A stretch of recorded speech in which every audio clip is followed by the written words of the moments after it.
भाइयों बहनों नमस्कार। All India anganwadi news channel में आपका स्वागत है। चैनल से जुड़ने के लिए नीचे दिख रहे रेड कलर के सब्सक्राइब बटन पर आपको सबसे पहले क्लिक करना है। फिर साइड में एक नोटिफिकेशन बेल यानी घंटी बन के आएगी, उस पर जब आप दबाएंगे तो 3 घंटी आपको दिखेंगी, जिनमें सबसे ऊपर आल वाली घंटी आप लोगों को दबा लेनी है। सभी आंगनबाड़ी सेविका सहायिका मिनी बहनों का आज के इस वीडियो में स्वागत है। बहनों, वीडियो को ध्यान पूर्वक सुनिएगा और समझने का प्रयास करिएगा। यहां पर आप देख सकती हैं, लिखा है जब विधानसभा सत्र के दौरान विधायक ने उठाया आंगनबाड़ी कार्यकर्ताओं के वेतनमान का मुद्दा, तो जानिए क्या उत्तर दिया मुख्यमंत्री ने। तो आइए इस खबर को गंभीरता से देखते हैं। मुद्दा उठाया गया था आंगनबाड़ी बहनों को 20,000 रुपया वेतनमान देने का, और यह विधानसभा सत्र के दौरान ही उठाया गया, जिस पर आपके मुख्यमंत्री जी ने क्या कहा उसको आपको बताते हैं। यह खबर 14 सितंबर को वॉइस ऑफ एमपी के नाम से जो एक ये पोर्टल है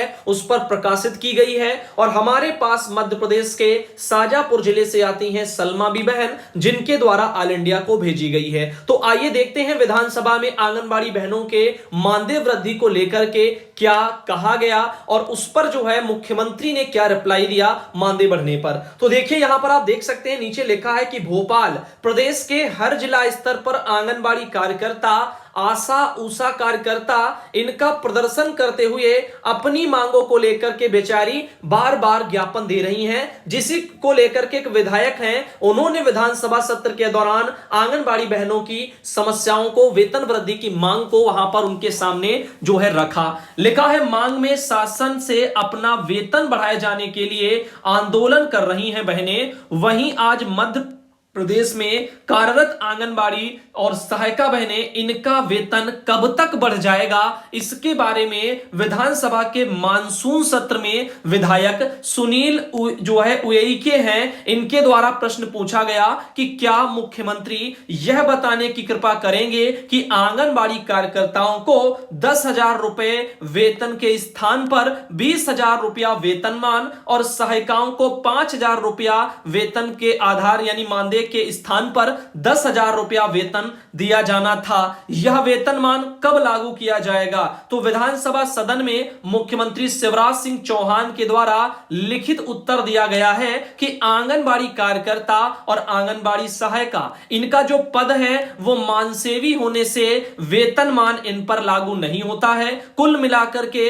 विधानसभा सदन में मुख्यमंत्री शिवराज सिंह चौहान ने यह बताया कि आंगनबाड़ी कार्यकर्ताओं को वेतन नहीं दिया जाता है, इसीलिए हम इस प्रश्न का उत्तर नहीं देंगे। तो आपने देखा मध्य प्रदेश में कैसे एक विधायक ने आंगनबाड़ी बहनों के वेतन वृद्धि को लेकर के विधानसभा में मुद्दे को उठाया, और आप देख सकते हैं विधानसभा में उन्होंने कहा कि 10,000 रुपया जो आंगनबाड़ी बहनों को मध्य प्रदेश में मानदेय दिया जाता है, उसके स्थान पर उनको 20,000 रुपया महीना वेतनमान आखिर कब दिया जाएगा। सहायिका बहनों को 5,000 के स्थान पर 10,000 रुपया वेतनमान कब दिया जाएगा। तो इसके बारे में जो है पूछा, जिस पर मुख्यमंत्री ने साफ साफ कह दिया कि आंगनबाड़ी बहनें मानसेवी हैं, इनको वेतन नहीं दिया जाता, और साथ ही साथ उन्होंने इसका कोई उत्तर भी ढंग का नहीं दिया। तो आप देख रहे कैसे चुप्पी साध रहे हैं मध्य प्रदेश के मुख्यमंत्री जी, और मध्य प्रदेश की बहनों के सामने अभी हाल ही में आपने देखा था मध्य प्रदेश में कई घोटाले हुए हैं बाल विकास विभाग में,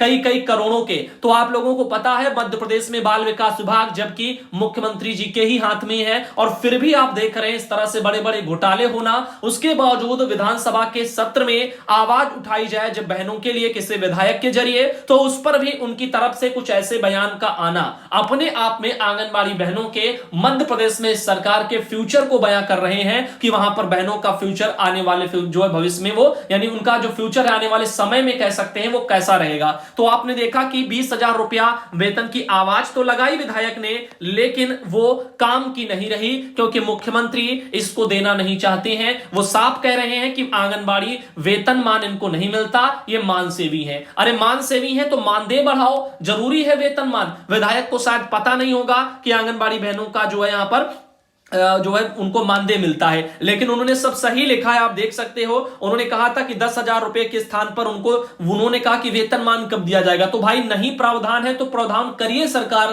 क्योंकि यहां पर हर तरह से अपने फायदे के लिए तो सरकारें हर एक प्रावधान कर लेती हैं, कानून में संशोधन कर लेती हैं। तो क्या आंगनबाड़ी बहनों के लिए कोई ढंग की सेवा नियमावली नहीं बनाई जा सकती जिसमें मानदेय को हटा करके वेतनमान उनका निर्धारित किया जाए और वेतन वाली सुविधाएं उनको दी जाए? तो हो सकता है भाई, अगर सरकारें चाहें तो हो सकता है। अब सरकारें जुमले देती हैं, वोट के टाइम वोट ले लेती हैं और तमाम जो है आप लोगों से खाली वादे करती हैं, और बाद में समय पर आप जब सत्ता में आते हैं तो ऐसे जो है यहां पर आपके सामने चीजें देखने को मिलती हैं। और तो और एमपी में कई महीनों से बहनों को पैसा भी नहीं मिला है, उसका भी बहनों को दुख है। और साथ ही मुख्यमंत्री का एक ऐसा बयान आना वो भी बहनों के लिए काफी दुखद प्रतीत होता है। बहनें काफी मानती हैं, मामा जी कहे जाते हैं मध्य प्रदेश में। और उसके अलावा भी जो आप देख सकते हो इस तरह से उनका बयानबाजी कि यहां पर इस प्रश्न का उन्होंने उत्तर नहीं दिया, और वो कहते हैं कि आंगनबाड़ी जो है उनको वेतनमान नहीं लागू होता, ये मानसे भी हैं। अब देख सकते हो इस तरह से चीजें हैं। फिलहाल के लिए आप इस मुद्दे पर क्या सोचते हैं, कमेंट करके हमें जरूर बताना। उम्मीद ये करते हैं कि आप सब अपनी राय बेहतर तरीके से देंगे। साथ ही दोस्तों देख सकते हो Delhi state anganwadi worker and helper union की तरफ से अभी अभी जो है कल एक पोस्ट उनके पेज पर की गई है, जिसमें बहनों ने कहा है कि लड़े हैं तुमसे कदम कदम पर, लड़ेंगे तुमसे कदम कदम पर। तो आप देख सकते हैं यहां पर बहनों का प्रदर्शन दिल्ली में अभी भी जारी है। बहुत ज्यादा मात्रा में बहनों को वहां पर टर्मिनेट किया गया था, यानी उनकी सेवा समाप्तियां की गई थी, और अभी तक सरकार ने उनको बहाल नहीं किया है। बहनें आए दिन कभी जो है डब्ल्यूसीडी के बाहर तो कभी अंदर जो है इस तरह से प्रदर्शन करती रहती हैं, लेकिन वहां पर दिल्ली में उनकी तरफ एक भी जो है ध्यान सरकारों का नहीं नजर आ रहा है। ना ही केंद्र सरकार इनकी तरफ देख रही है, ना ही राज्य सरकार दिल्ली की देख रही है। वैसे आप देख रहे हैं अरविंद केजरीवाल हो चाहे बीजेपी की जो है मोदी सरकार हो केंद्र में बैठी, दोनों लोगों के रवैये महिला जो बहनें हैं हमारी आंगनबाड़ी की दिल्ली में, उनके प्रति ठीक नजर नहीं आ रहा है। बहनों ने कई बार आरोप लगाए हैं कि ये दोनों लोग जो है एक ही थाली के चट्टे बट्टे हैं। अब देखिए यहां पर चेतावनी प्रदर्शन के तहत महिला कामगार आज पहुंची महिला बाल विकास विभाग। आइए देखते हैं दिल्ली में बहनों का क्या कहना है। इनका कहना है कि दिल्ली की आंगनबाड़ी महिला कार्मिकों ने जो है आज महिला और बाल विकास विभाग पर चेतावनी प्रदर्शन करके बताया कि फर्जी टर्मिनेशन के खिलाफ आने वाले दिनों में एक बार फिर डब्ल्यूसीडी के आगे हड़ताल की शुरुआत की जाएगी। केजरीवाल और मोदी सरकार के महिला सशक्तिकरण के झूठे वादों की पोल राजधानी दिल्ली की आंगनबाड़ी कर्मी खोल रही हैं, अपना वाजिब हक मांग रही हैं। महिलाओं के संघर्ष को केंद्र और राज्य सरकार दोनों ने मिलकर के कुचलने का काम किया है। इसके बाद बदले की भावना से 884 महिला कार्मिकों को वहां पर बर्खास्त किया गया ताकि वह आगे अपने हक के लिए सड़कों पर उतर करके संघर्ष न कर सके। मगर दिल्ली की आंगनबाड़ी स्त्री कामगार ने इन सरकारों के फर्जीवाड़े के खिलाफ अपना संघर्ष जारी रखा है। पहले भी अपनी एकता और संघर्ष के दम पर जीत हासिल की थी, इस बार भी जीतने तक जो है यहां पर लड़ाई जारी है। टर्मिनेशन रद्द करो, केजरी मोदी मुर्दाबाद, इस तरीके से जो है महिलाओं ने वहां पर प्रदर्शन किया है और आवाज को उठाया है। तो फिलहाल के लिए आपको यह भी पता होना चाहिए, अभी हाल ही में कुछ समय पहले आपने देखा था कि हरियाणा में भी बहनों ने प्रदर्शन किया था, और हरियाणा में क्या हुआ, एक एक करके धीरे धीरे करके बहनों ने जो है वहां पर फिर से अपनी सेवा बहाली करवा ली है। यानी सरकार ने उनको सेवा बहाल उनको कर दिया है। बहनों ने उसके लिए कई संघर्ष छेड़े हैं और कई बार जो है वार्ताएं की हैं और बार बार मैदान में आई हैं, बार बार चेतावनियां भी जारी की, तब कहीं जाकर के हरियाणा सरकार ने बहनों को जो है सेवा बहाल किया है। फिलहाल दिल्ली सरकार अभी भी जो है इसके प्रति उदासीन बनी हुई है। मेहनत करने वाली वर्कर बहनों को जो है बिल्कुल भी वहां पर उनकी तरफ सरकार का ध्यान नहीं है। धरना जब समाप्त हुआ था तो हर तरह से समझौते होते हैं, जो भी बहनों पर केस दर्ज होते हैं, फर्जी टर्मिनेशन किए जाते हैं, उन सबको वापस लेना होता है। लेकिन यहां पर दिल्ली सरकार अपने ही वादे पर एक तरह से समझ सकते हैं मुकरती नजर आई है। कई बार कहा गया कि जो है सेवा बहाल होगी, लेकिन फिर भी सेवाएं बहाल यहां दिल्ली में नहीं की जा रही हैं, और भारी संख्या में आप देख रहे हो 884 बहनों को वहां पर उनका अपने हक के लिए आवाज उठाना भारी पड़ रहा है। अगर ऐसे ही चलता रहा तो लोकतंत्र में आवाज उठाना फिर कोई नहीं चाहेगा, क्योंकि लोगों के अंदर डर बना रहेगा और एक ये लोकतंत्र के लिए यहां पर काफी घातक सिद्ध होगा। ये लोकतंत्र की हत्या कही जाएगी पूर्णतया, क्योंकि यहां पर हर किसी को अधिकार है अपने शोषण के खिलाफ आवाज उठाने का। अगर इस तरीके से उनके अधिकारों को गवर्नमेंटें कुचलेंगी तो फिर क्या होगा फ्यूचर में, आप सोचिए, जब कोई आगे आएगा ही नहीं। उनका शोषण सरकारें करती रहेंगी और वो डर के मारे अपना शोषण करवाते रहेंगे। तो कहीं ना कहीं आजादी मिल गई, लेकिन अब फिर से लगता है कि हम सब गुलाम होते नजर आ रहे हैं। बात करते हैं एक ऐसी खबर की जो कि आप देख रहे हैं प्रेस विज्ञप्ति में जारी किया गया है।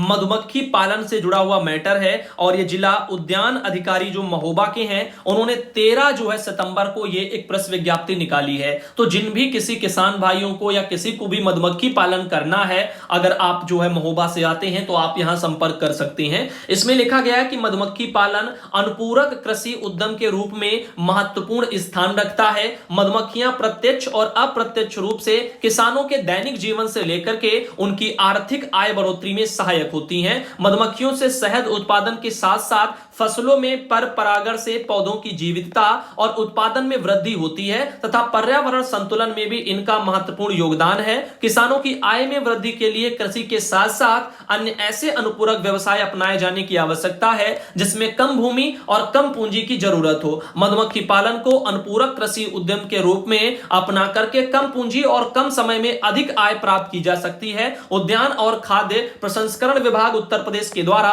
मधुमक्खी पालन को प्रोत्साहित बढ़ावा देने के उद्देश्य से वैज्ञानिक ढंग से जो है यहां पर मौन पालन किए जाने के लिए औद्यानिक वगैरह प्रयोग और प्रशिक्षण केंद्र सहारनपुर पर व बस्ती और अधीक्षक वगैरह राजकीय उद्यान प्रयागराज में 16 सितंबर 2022 से 15 दिसंबर 2022 तक यानी कि 3 महीने यानी कि 90 दिन इतने दिन का प्रशिक्षण सत्र का आरंभ हो रहा है। यह प्रशिक्षण विभाग के द्वारा निःशुल्क प्रदान किया जाएगा। इसके लिए कोई फीस नहीं लगेगी। तो प्रशिक्षण में भाग लेने वाले जो प्रशिक्षार्थी होंगे उनको अपने ठहरने और खाने इसकी व्यवस्था उनको बस स्वयं करनी होगी, बाकी फीस कोई नहीं पड़ेगी। इस प्रशिक्षण में पुरुष और महिलाएं सभी वर्ग के अभ्यर्थी प्रतिभाग कर सकते हैं। इसके लिए न्यूनतम शैक्षिक योग्यता कक्षा 8 उत्तीर्ण होना आवश्यक है। मधुमक्खी पालन प्रशिक्षण में भाग लेने वाले इच्छुक व्यक्तियों को अपने निकटतम सुविधा के अनुसार संयुक्त निदेशक और जो है औद्यानिक वगैरह प्रयोग और प्रशिक्षण केंद्र सहारनपुर, संयुक्त निदेशक औद्यानिक प्रयोग प्रशिक्षण केंद्र बस्ती और ऐसे ही प्रयागराज इनमें संपर्क कर सकते हैं। तो चाहे आप जो है कहां से हैं, चाहे आप जो है सहारनपुर से हैं या फिर जो है आप जो है यहां पर बस्ती से हैं या प्रयागराज से हैं, तो अपना यहां पर जो संपर्क करके